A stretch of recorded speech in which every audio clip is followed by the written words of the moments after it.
Hey guys, I'm Maya with the Maya Vander Group in Miami. And I'm Lauren Rasmussen with Intown Collective in Atlanta. So we're here to talk about basically the difference between Atlanta market and Miami market and just real estate in general because again, what's up with those interest rates? It is such a crazy time and we are here, we're sticking it out. I don't know how Miami is, but there have been like 50,000+ agents that have left our market. Wow, you know what? It means more market share for you. Exactly. So the real people, the real deal people like you and I, we're sticking around. I mean, this has been a tough year, I would say. You know what the problem is? People watch Selling Sunset, which is not a problem because it's a great show. Yeah. But in Selling Sunset, it looks so easy. You know, you just boom, you know, you sell a house. Yeah, exactly. It's a lot of work. And a lot of people got in 2020, 2021 when the market was on fire. And now it's, you have to adjust. Yeah, and not every house, I mean, as you know, like you don't only sell 3 million plus. I mean, we'd all wished for that, of course. But, you know, I've sold a $250,000 condo. Same. I mean, I got to start from somewhere in Miami. You got to start from somewhere. And so I think the people that are really, really sticking it through that aren't,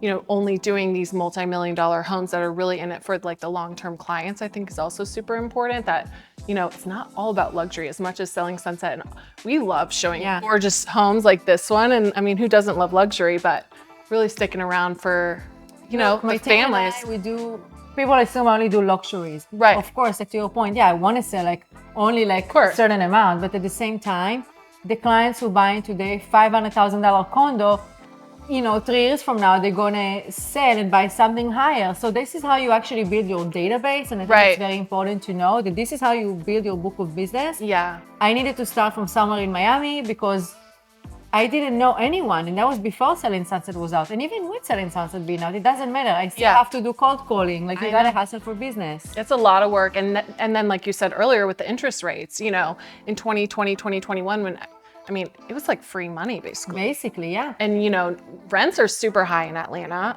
And on top of Miami. Yeah. So high rents plus high interest rates. I mean, people out there are like, what do we do? And you and I were chatting earlier off camera that, you know, homes are expensive. And so like when people say, oh, well, I did 15% interest rate or my the homes were much cheaper. Yeah. The baby boomers or whatever generation with 15+%, they were buying houses for like $80,000. Exactly. It doesn't exist. So it's a really hard time. Yeah, like today you have to come with 20% down. Look, in Miami, we have a lot of cash buyers. So thank God for that. So they don't care if the rate is 5% or 7%. But for the first time home buyers who are putting the 20% down, and then you have mortgage and insurance and taxes, it adds up very quickly. Yeah. And then you're like, okay, shoot, I can't afford it. I can't afford it.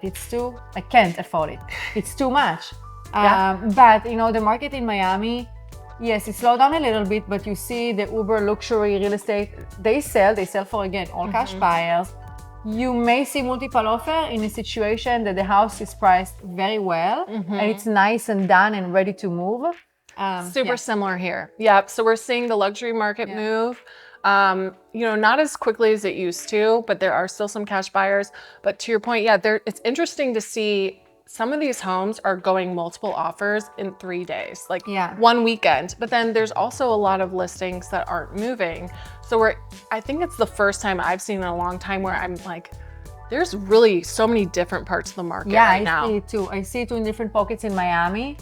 And it's interesting, and you know, nobody knows what the future will hold. A lot of people are waiting and, you know, on the sidelines, maybe the rates will drop. But then you know what that means. If the rate drops, then you're gonna have more buyers. Yeah, I mean, the floodgates will literally open the second that those rates go down. So for those buyers out there, I mean, I don't know what, you let them know what you think. I think that buying now and refinance later, because the problem, what's going to happen is we're going to see another 2020, 2021 where people are bidding 50,000 over. And removing all contingencies and buying everything. And they're like, here's my car, here's my boat, here's my kid, all the things. Versus like, hey, let's buy something where because the rates are higher, a lot of our houses are priced, you can negotiate, the prices aren't as high. And the rate's a little bit more. And I mean, I was talking to someone this week where it's like, I think the change in rate was like $150 a month. Yeah. I mean, if you probably break it down for 20 years, 30 years. Yeah.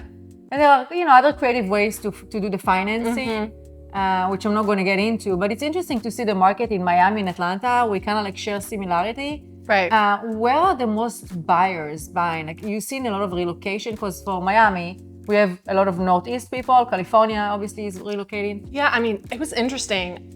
When I saw this stat, and it was told to me by a lender in town, it was 53% right now are first-time home buyers Wow.